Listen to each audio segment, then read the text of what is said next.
welcome back to another review. So carrying on from the Shaw Brothers Volume 2 box set, we last reviewed Mercenaries from Hong Kong, which was a very different film from the Shaw Brothers studio, and the one we are looking at here today is The Boxer's Omen. Now, when I've said before films were very different after 1980 from the Shaw Brothers sort of studio, they had to really venture out. They were trying new things. Golden Harvest was firmly establishing itself as sort of the go-to studio in terms of box office results and sort of what cinema goers were looking for. So around this time, Shaw Brothers were really sort of doing different things, right? Even like I mentioned, like a movie like Mercenaries from Hong Kong that I reviewed previously, or even like I say, Legendary Weapons of China, which is a very different Liu Lung kung fu movie. After sort of 1980, the films from Shaw Brothers were very different. Boxer's Omen, I think, was 1983, I want to say. And not only is it a different film, it's also probably one of the most bizarre, odd commodities from the Shaw Brothers back catalogue as you will ever see. Now, like I mentioned, in the early 80s, the Shaw Brothers they were gradually declining. The Shaw Brothers like moviegoer. We had Golden Harvest firmly established itself as the go-to studio. More and more of the public were getting more into TV dramas at this point and TV shows. But what this meant was that Shaw Brothers really put out, as I say, some very bizarre, inventive, crazy films during that period. Like, it was almost as if they were willing to sort of give anything a go. Like, let's just try this, let's try that. And some of their movies are probably some of the most funniest. There's a number of them. There's a huge load of them. And it's like I mentioned, with these box sets that have been released and all the Shaw Brothers titles that get released, there's still loads more to go. There's still so many more Shaw Brothers movies that have got to get released. But that Boxer's Omen is a prime example of just strange. There's no other way to describe this movie any other way. Our lead in this movie is Phillip, who, we also have Wang Lung-wei, and even Bolo Yeung is involved with this one, and it's directed by, I think it's Kuei Chih-hung is his name. And the film it serves sort of a sequel to Bewitched, which was another film he directed in 1981. And both films follow the basic sort of premise, but everything is sort of ramped up in Boxer's Omen. A bit like, if you imagine like everything in Evil Dead 2 is completely ramped up from Evil Dead 1. This is sort of what's going on here. Just like, you just get more of everything. Now, this is one of them movies that is just unchained and unfiltered, right? There's just so much going on. It's one of them movies that unless you see it, you wouldn't think a movie like this came out of the Shaw Brothers catalogue, right? You would not think this was a Shaw Brothers movie. Because it's, as I say, it's so far removed from what you get accustomed to when you think of Shaw Brothers. You think of 36 Chambers, you think of all these classic kung fu movies. You don't necessarily always think of Boxer's Omen. As I say, everything is just unfiltered in this movie, and that, like I say, unless you see it, you wouldn't think it ever happened. Many have said this film is up there as one of the most bizarre Hong Kong movies ever made, and this is one of them movies that you just need to switch your brain off, okay? You really do need to switch your brain off for this one and marvel at the insanity and craziness that takes place as the film goes on. Now, I love movies like this where it's very much a visual thing. It's very much, the plot is there, but it's more done for just what the hellness, like what the hell is going on. Let's make it strange, let's make it weird, let's make it as but entertaining as possible, right? And that's, like I say, it's like there is so much going on, but you just need to switch your brain off and just marvel at the insanity and craziness that takes place as the film goes on. Like, there is blood, there is gore, there is cheap practical effects, there are great set designs, there's black magic, there's the occult, there's great art direction, you name it. And I think it's definitely the kind of movie you do need to see twice. I think it's just to get an overview of the film, and then like basically the second time to really sort of take it in. There's like elements of Zoo Warriors here, there's elements of spooky encounters in this movie, but everything is just cranked up to the maximum. As I say, this film is totally cranked up. And it's one of them movies, even though the setup is as simple as the film goes on, you may be asking yourself, what the hell am I watching, right? Like, what the hell is it? But you have to keep watching as the movie, it moves from one bizarre weird set piece to another, and you're wondering, as the movie goes on, excuse me, you're wondering what is going to happen next. The hell am I going to watch next? Like, what is going to be next am I going to see in this movie? I mean, will it be nudity? Will it be bats? Will it be recycled vomit? Will it be alligator skulls? Will it be blood, floating heads, etc.? And it just goes on. And when a film is this crazy inventive, who cares, right, if it doesn't make 100% sense? Who cares, right? Now, make no mistake, this movie is not for everyone. This movie is not for everyone. There will be people that watch this and just think it's a load of rubbish, okay? There will be people out there that watch The Boxer's Omen and think it's the biggest load of crap they've ever seen. But it's one of their movies I love because it's just so damn weird, right? It is so damn weird and bizarre. Plus, the film looks amazing, right? It looks incredible. Whether showing off the exterior shots in Thailand, using real temples and historical places of the great sets and props used, it really does look good. It's a great looking film. So let's quickly get into this bizarre, odd, visual black magic commodity that is The Boxer's Omen. So straight away, it's so weird the film starts all in black and it doesn't have like that normal sort of Shaw Brothers movie logo. And we start like a kickboxing bout and not take anything away from any of the film, like anything away from sort of what you see in the movie Kickboxer, but what you see here in this brief fight at the beginning is better than what you see in most kickboxing movies up to that point.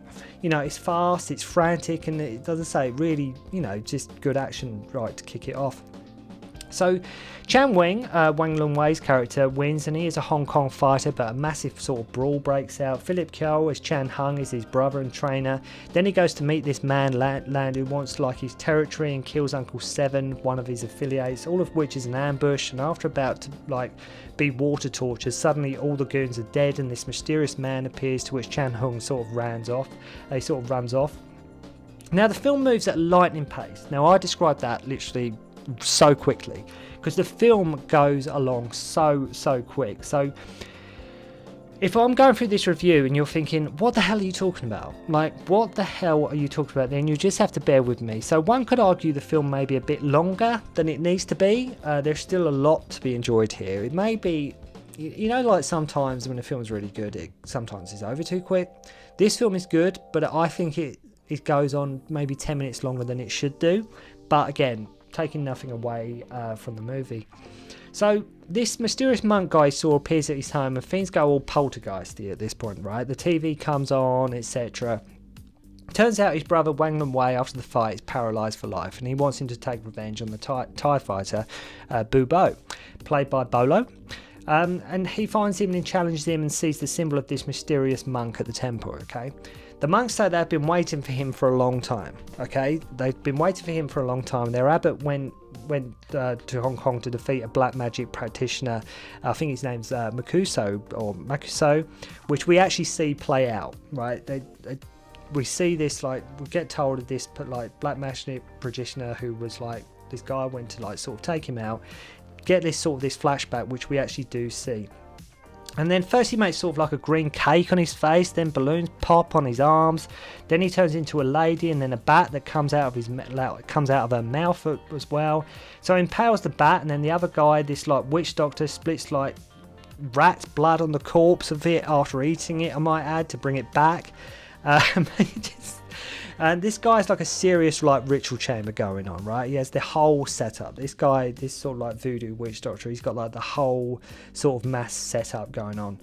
So at this point in this movie, I'm watching this like sort of bat skeleton walk, and you might find there are moments where the film does make you laugh, even though it's probably not intended to make you laugh. But there are moments in the movie when it does seem unintentionally sort of funny, okay?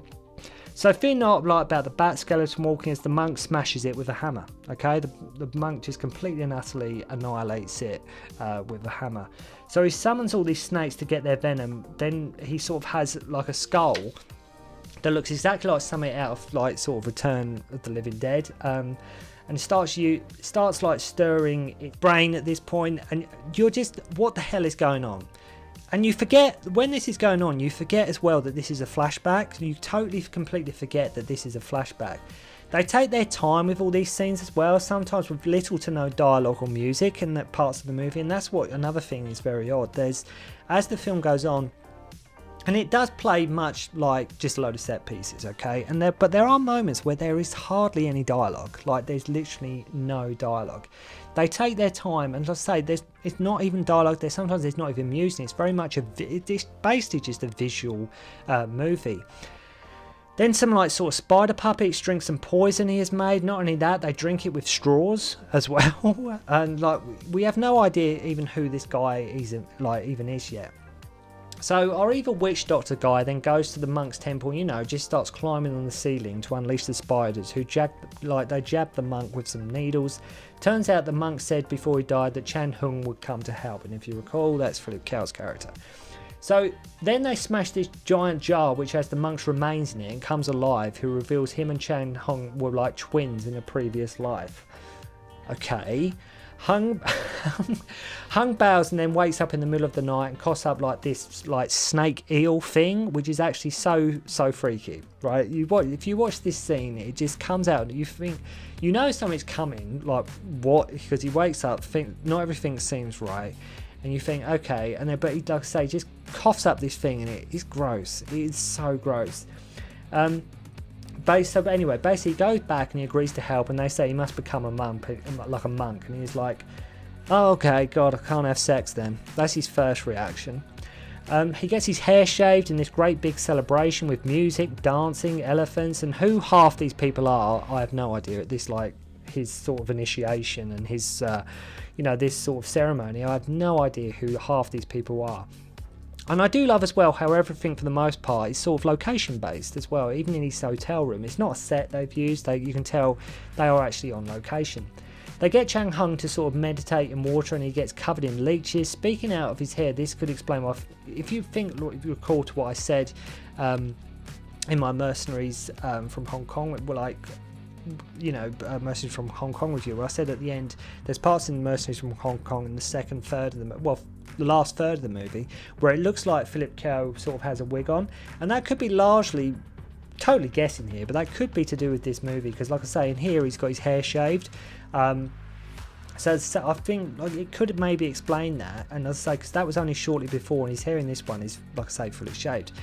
Then the movie, as if it wasn't sort of crazy enough, then it goes all trippy, right? As if it wasn't trippy enough. We have him or having all this writing over him as he burst from this vessel, and it's one of them movies you think, what on earth were they smoking or snorting when they made this, right? You're thinking, what on earth was going through their heads when they made this movie?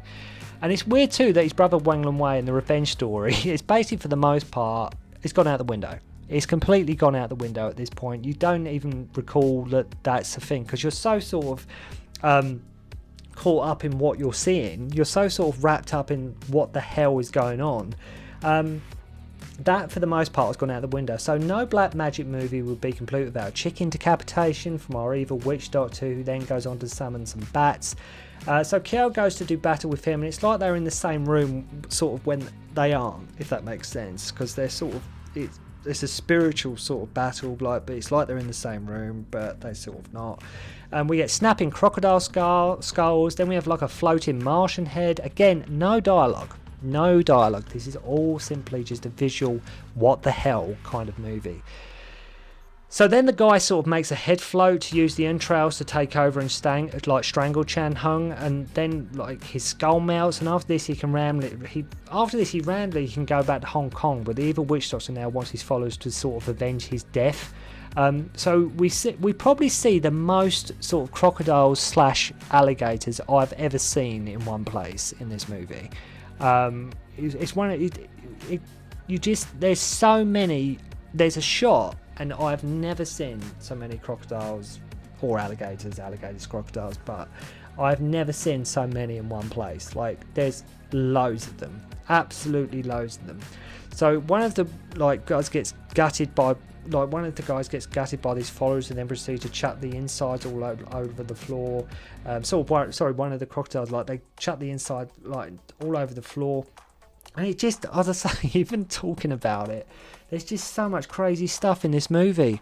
And the annoying thing is, as this review goes on, I'm probably forgetting so much of what actually happens. So one of the sort of alligators gets gutted by these followers, who then proceeds to chuck the insides all over the floor, to which they but they get this crocodile alligator and they gut it, right, and they put a body inside it. I mean, sort of, you're bearing with me here. You know, even talking about this film out loud, I'm like, God, this film is nuts. And I'm going to go and watch it again, I think. Chih-hung is about to fight Bolo. We see these pupils eat. This is where the film is just gross. We see these people like they're eating and they're spitting it back up and then getting someone else to eat it. So they eat it, cough it, like spew it back up, and then somebody else eats it, and so on and so on. It's just ew. So Bolo starts knocking the crap out of Chih-hung. He does manage to beat him, but he's like super spooked at this point and thinks he has like maggots coming out of his eyes. So now Chih-hung has to return to Thailand to take on like sort of the demon again, right? Has to take on these evil guys. And this monk preps him, which does seem to go on a bit longer than necessary, sort of when he's being prepped for the sort of the final battle. And it turns out Kuei did have sex when he was back in Hong Kong. As I say, there is some nudity in this movie, and Chih-hung is now fuming as he didn't want this burden. He's told about a relic that can help by the course of he gets told by this corpse of a monk, I might add, as well. So you know, whatever. Now, being the jet setter that he is, he flies off to Nepal, okay, and he's with this like tour group at a temple, you know, that he goes to. Now, as I say, despite all the black magic gimmicks and imagery, there's a real effort here to shoot the film well. And that's what I'm saying, despite what I've said over the past 10 minutes about people spewing up and crocodiles and floating heads and God knows what else, there is a real effort here to make the film look good. Now, and that's what really does save the box's Omen, because as I say, there is great lighting here. There's a great use of location. You will notice that more and more as the movie goes on, how good the film does actually look. So anyway, this woman turns up. Remember the body in the crocodile, and has been created by like the witch doctor's followers who were sort of killed earlier. And she has like a paper cones on her fingers, and naturally, of course, she releases this giant crocodile, like the crocodile at one point. And I swear I'm not making any of this up. There is no way anybody can do this film justice in just a review, which is words. There is no way on earth. You have to watch it. You have to see it. And it's just, you've got to check it out. Of course, she's very scantily clothed, and sort of imagine Princess Leia in Return of the Jedi, or sort of Xena warrior princess, and you can sort of get the idea.